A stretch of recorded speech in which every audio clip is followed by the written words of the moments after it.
Alors, cette vidéo concerne la nomenclature des oxydes non métalliques, c'est-à-dire la page 4 du chapitre 4. Alors, la nomenclature des oxydes métalliques, elle est très simple parce qu'elle ne nécessite ni tableau périodique, ni valence des métaux de transition, ni groupement particulier, tout ce que vous voulez. Il suffit de lire ce qu'il y a en fait. Donc, pour les oxydes non métalliques, il y a deux nomenclatures. Il y a une nouvelle nomenclature qui est beaucoup plus simple, et il y a une ancienne qui est un petit peu moins simple, mais qui n'est pas très difficile. Donc, c'est simple pour la nomenclature des oxydes non métalliques. Donc, pardon. D'abord, on va dire c'est quoi les oxydes non métalliques? C'est les molécules qui sont composées d'un non-métal et d'un oxygène, donc qui ont comme formule générale XO.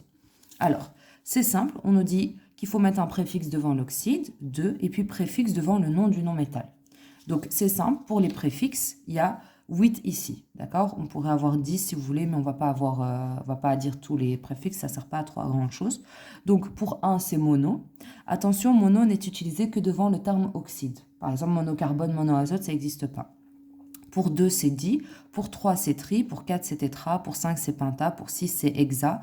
Pour 7, c'est hepta. Et pour 8, c'est octa. Donc, vous voyez que c'est assez intuitif quand même parce que ça fait appel à du langage qui a déjà été utilisé dans la géométrie, etc., pour les polygones, etc.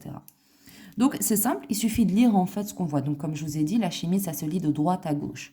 Donc, ici, on a un oxygène. Donc, c'est monooxyde de diazote parce qu'il y en a deux. Donc, vous voyez, c'est très simple. Ici, monooxyde d'azote, parce qu'on ne peut pas dire monoazote, ok? Trioxyde de diazote, très simple.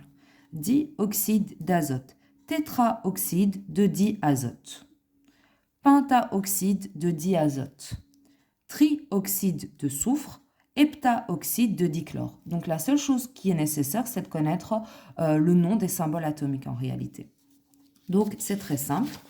Et pour ce qui est de l'ancienne nomenclature, page 5, donc qu'est-ce qu'il faut en fait? Il faut mettre un seul préfixe. Il ne faut pas mettre deux préfixes devant l'oxyde et le non-métal, mais un seul préfixe. Et comment on va déterminer ce préfixe? On fait le nombre d'oxygène divisé par le nombre du non-métal. Donc vous allez voir, c'est très simple.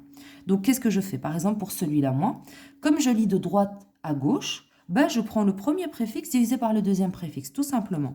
1 divisé par 2. Ok? Ici, 1 divisé par 1. Il faut juste lire à chaque fois de droite à gauche. 3 divisé par 2. 2 divisé par 1. 4 divisé par 2. 5 divisé par 2. 3 divisé par 1 et 7 divisé par 2. Vous voyez, on obtient directement le bon nombre de préfixes. Alors, ici, il y a quelques préfixes nouveaux. Quand c'est 1/2, c'est émis. Comme par exemple, un hémisphère, c'est la moitié d'une sphère, tout simplement. Quand c'est 1 sur 1, c'est 1 sur 1, c'est égal à 1, donc c'est mono. Quand c'est 3/2, 3/2, la moitié, c'est émis, et 3, c'est tri. Donc, c'est émitri, ou c'est squee. C'est squee, c'est un peu original, c'est plus pour le fun. Même si ça existe, mais voilà.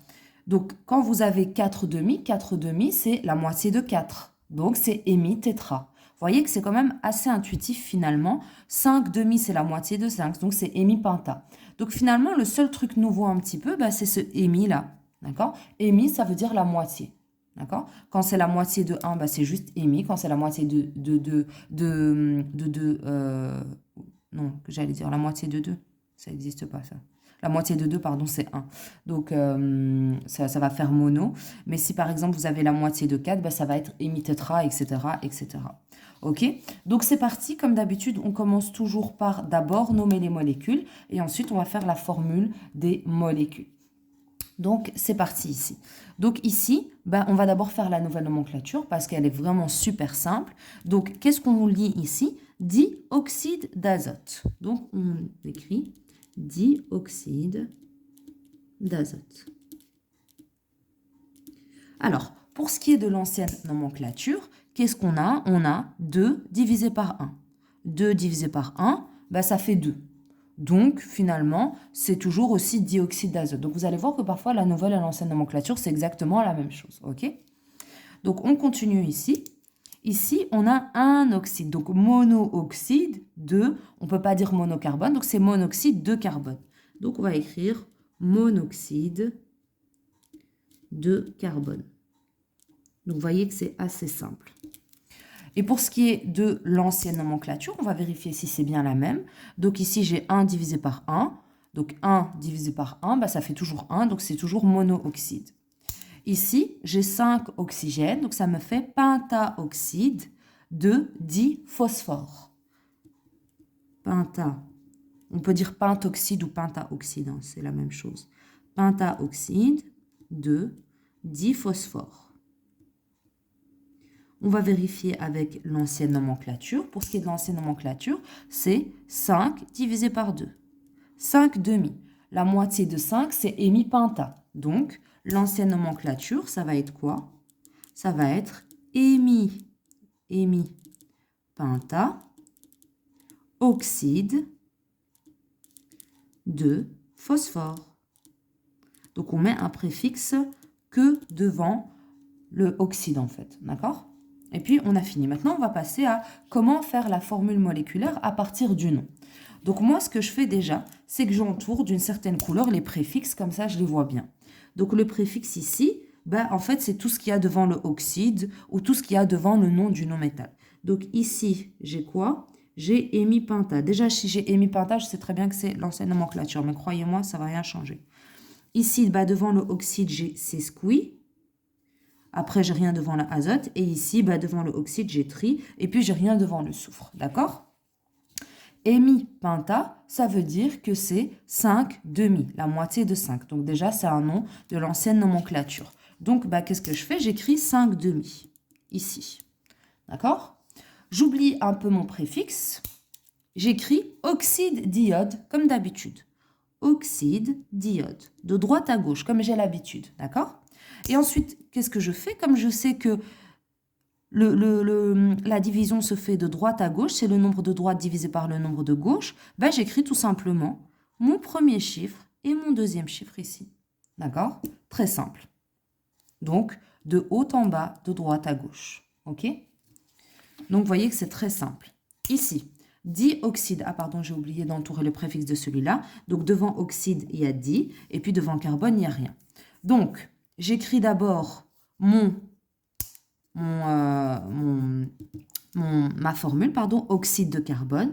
Donc, oxyde de carbone. Et puis, je regarde le préfixe. Il y a dioxyde. Ça veut dire qu'il y a 2 oxydes. Donc, j'écris tout simplement 2 oxydes ici. Donc, vous voyez que c'est très simple. OK? Donc, ça peut être la nouvelle comme l'ancienne. Ça, c'est très simple. Ici, sesquioxyde d'azote. Sesqui, c'est comme émitri. C'est le seul original, en fait, du groupe. Les autres, c'est que de la logique. Mais celui-là, c'est le seul. Donc, j'écris déjà sesqui, c'est 3 demi. J'écris ici. Et puis, j'oublie mon préfixe et je note les atomes qui constituent la molécule. Oxyde d'azote. Donc, je note oxyde d'azote de droite à gauche. Et ensuite, bah, je sais que la division de mes indices, c'est 3 demi. Donc, ici, je commence toujours par le 3 parce que moi, je commence à écrire de droite à gauche. Donc, je commence par le 3 et ensuite, je mets le 2. OK? Maintenant, pour trioxyde de soufre, donc, comme d'habitude, j'oublie mon préfixe, d'accord? J'écris d'abord oxyde de soufre, et ensuite, je regarde mon préfixe. Ben, j'ai juste tri, en fait. Je n'ai pas de division, donc pas besoin d'écrire de division. J'ai juste un tri devant oxyde, ce qui signifie que j'ai 3 oxygènes, donc je mets 3. Donc, vous voyez que finalement, les oxydes métalliques, ça ne nécessite pas de déterminer, de faire le chiasme inverse. En fait, c'est vraiment un des groupes les plus faciles.